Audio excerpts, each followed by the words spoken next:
Well, hello and welcome. My name is Martin Lopez, and I am excited because today our webinar is called The Power to Choose. And as always, we got our special guest, which is the author of Conscious Choosing for Flow, Transforming Conflict into Creativity, Hayden. He's on the other line. Hayden, how you doing, buddy?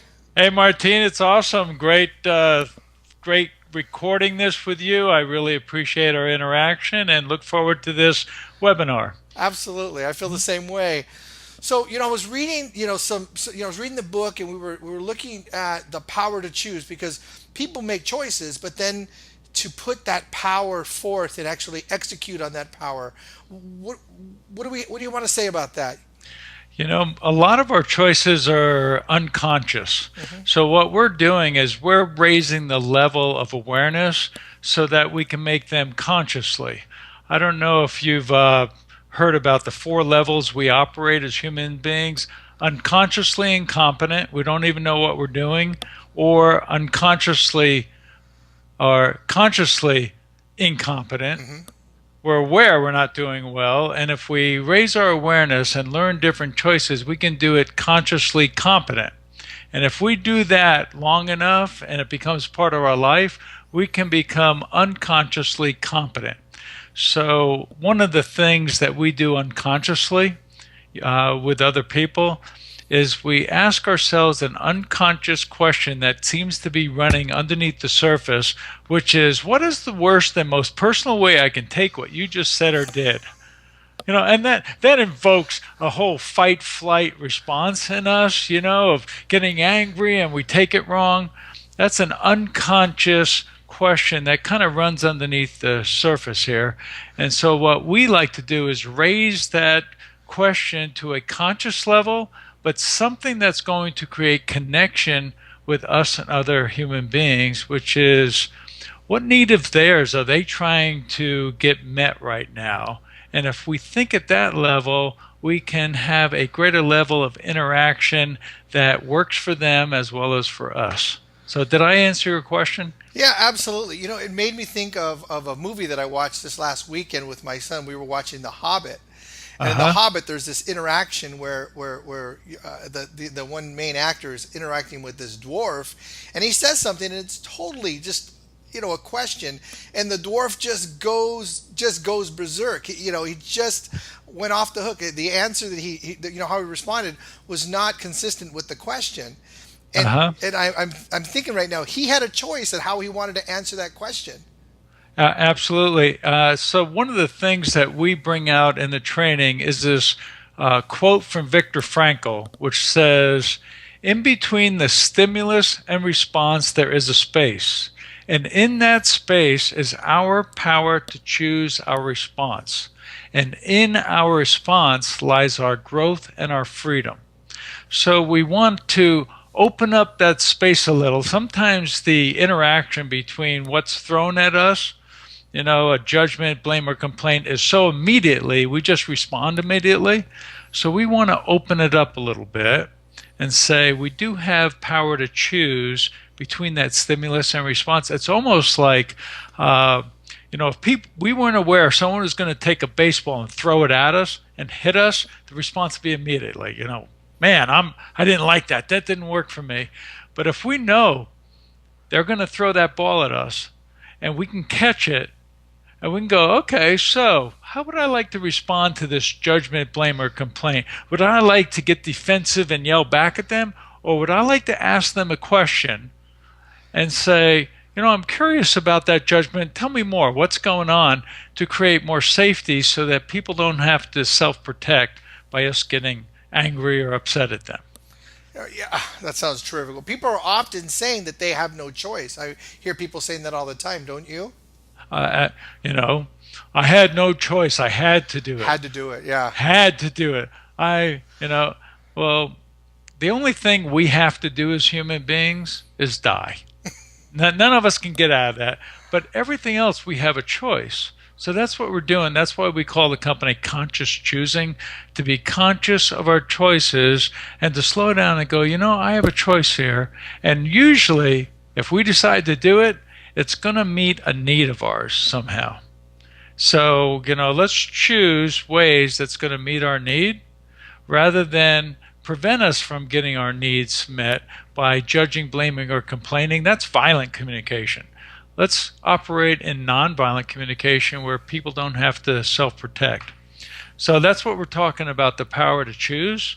Let's slow down, look at what do we want the response to be in that other person, because we're triggering them. We're the stimulus. Yes. So if we're going to stimulate them to a better response, asking a question is going to be safe and respectful because it's going to say, hey, I care. Tell me. We're going to draw information out.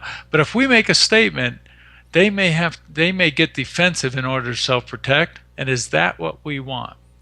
Go ahead. Yeah. So I'm thinking about what you're saying is, do we take what they say literally, or do we interact with them consciously and with curiosity to find out what was really behind what they said? Exactly. So I had a choice. I could wear this sweater, or I could wear the shirts I usually wear. So I was thinking, what kind of response do I want from people watching this? Like, okay, Hayden's pretty relaxed right now. He's wearing the sweater. He's not wearing a tie. It was my choice. And I hope the response that people have watching this is, Hayden feels pretty comfortable about this. I've checked it out, and it seems to work consistently over time that if we ask a question, it's safer and respectful rather than making a statement and putting people on the defensive. Absolutely. Because you might have somebody from New York that's looking at this and saying, where's that tie? Where's that black what's going suit? on with him? Yeah. Yeah. And then in San Diego, where I'm at, they're like, that's perfect, Oh, yeah. Or Austin, Texas, where I'm at, they go, hey, that's called Austin casual. That's or right. Something. We all got our little standards that we operate by. That's right. You're dressed up. Yeah, I'm dressed up. Holy mackerel. Yeah. That's cool. So choices, knowing that you have a choice and having power in that choice, to me is the biggest part. But it's that when you talked about the stimulus, it's the moment between something that happens to you, you have an opportunity to react real quick, or you hesitate, you stop for just a moment, and you make a choice in that little moment. What are the choices that you can make in that moment? Let's say for most conflicts. We can make a choice to put people on the defensive and have them disconnect to us, or we can ask a question, be curious, and have them connect with us at a different level. We can choose to respond with fight, flight, or freeze, get aggressive, judge them. We can, blame them, and the response that they'll have is they'll disconnect. Or we can choose to ask a question and be curious, and the response that we'll get from them is more of an openness and feel safer. And we're the stimulus at that point. People are just doing whatever they're doing. And the way we interact with them will determine how they'll interact with us. So we have a lot of power, and it's about taking back our personal power rather than giving it away to other people. One of the things I learned from conscious choosing, I'm a real passionate guy, and really on these videos, on these webinars, I tone it down. Believe it or not, I bring it down. All right, Martine. Yeah. When I start interacting and people, I'm interacting with somebody and we're connected, I get excited.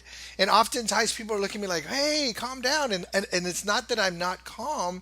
It's that I'm excited. I love connecting with people. As a young professional, people told me to calm down, and so I did that. And once I took conscious choosing, I became more aware of how people related to how I really wanted to be, became more conscious of that. And now if I tone myself down, I'm not affected by that. I don't have any I'm not taken back by that. I can understand that serves the conversation, and that I'm not at a disservice to myself because I've brought my energy down a little bit. Is that what you're saying? Yeah, you're making a conscious choice to do something that's going to be favorable in your interaction with other people. If I could share a little story here that relates to that. Yeah, please about, how we're operating determines our interaction with others. prior to conducting an intervention in an executive team at a hospital, I interviewed all the executives and found out that one particular team member, Charles, who was the chief marketing officer, was causing more problems than others. There was a lot of comments about him yelling and telling them what to do. So we conducted the 2-day course. A lot of that came up, and we practiced different skills for Charles to use. And the CEO talked to me later. He goes, I think it's important for you and Charles to have a coaching relationship, for you to support him, because under stress, we tend to regress. Yes. So if we're going to support him in this new way of operating, he needs to have some support and interaction with a coach. So we got into coaching. Our first coaching call, he told me he was a graduate of Harvard University and admitted that he was probably the smartest executive on the team. That probably does something. I'm the smartest, and I have to tell them what to do, because they don't really know. And he was I'm the sharpest tool in the shed. I just want you guys to know that. I'm the sharpest tool in the shed, yeah, and I'm going to make you do it. So he would tell people, and I said, well, why were you yelling? He goes, I have to get my point across in order for them to do it. And I said, so it was kind of a controlling mechanism. You're trying to control the others. And he admitted, if they're not doing what they need to do, I need to judge them, complain, and blame about them because they didn't do it the way I told them to do it. And so I said, do you want these people to be enrolled in what you have to say, or do you want them to get defensive? Yeah. I said, I want them enrolled. I said, by telling them and them getting defensive, are they enrolled? He said, no. I said, well, how about if you ask them questions and you help them along to go in the direction and discovery of what would be the very best, and let them be part of the solution instead of part of the problem? He said, he thought that would be good. He started using it, and the interactions changed with his other executive members there in the team. And by the time we ended our coaching, 3 months of coaching, he said, this new way of interacting where I ask questions and don't tell people really does help them to enroll, and it's a far different interaction for me. And people are willing to connect with me and get together for lunch, whereas they were never willing to get together with me for lunch before. Wow. So it is a different approach, using curiosity, asking questions. So he says, what he trained himself to do was anytime he was going to make a statement to someone, he paused and he turned it into a question. Wow. He said that seemed to work for him really well.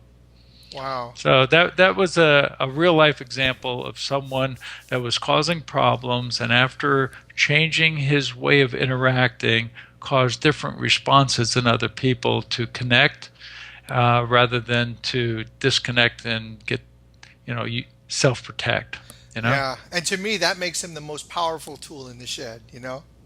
Yeah, he's not just the sharpest, according to his determination, but at least he's very useful now and can be used far better. Absolutely. Mm-hmm. That's great.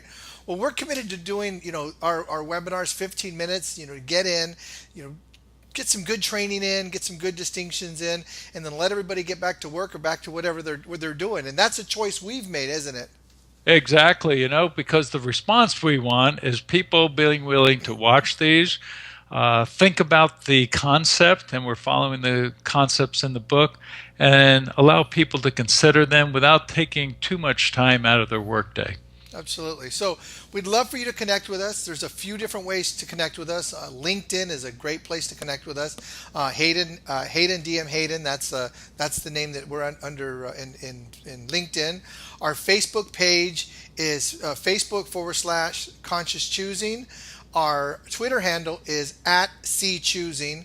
And if you are in an organization, if you're seeing, the need for maybe looking at conscious choosing and bringing us to your organization, we'd love that opportunity. The choice you have to make, or the choice that you can make, would be to pick up the phone and give us a call. So I'm going to put our phone numbers right here on the webinar, and our email address on the webinar. And feel free to reach out to Hayden at any time. He's glad to answer any questions. Is that correct? You're right. Absolutely. Yep. Thanks for helping me out with that, Martine. I That's right. like it. That's right. This commercial brought to you by. Yeah. One of the things that we want people to know, we're having a lot of fun here. We're very grateful that you're taking the time to watch our webinars, and we want to bring a lot of value. And a way that you can let us know if we're bringing that is, like I said, connect with us on Twitter and Facebook and LinkedIn. Let us know how we're doing, and if you have questions, just post them on our Twitter feed or Facebook feed, and we'll be absolutely excited and happy to get back to you. Another thing is the book, Conscious Choosing for Flow, Transforming Conflict into Creativity. Hayden wrote that book. It's an amazing book. I think I'm on my third time reading it. I'm actually reading it on Kindle now. So it's really great. I keep learning from it, Hayden. How can people get a copy of that book? They can order it off the website, and if they put their name or who they want it to, I'll sign it and send it out. Or if they want an unsigned copy or a Kindle, they can order that on Amazon.com. Terrific, terrific, terrific. Well, thank you very much, everybody. And we hope that this helps you in your power to make choices. And we'll see you next time. Thanks a lot, Martine. Appreciate it. You bet, Hayden. See you later. Take care. Bye-bye.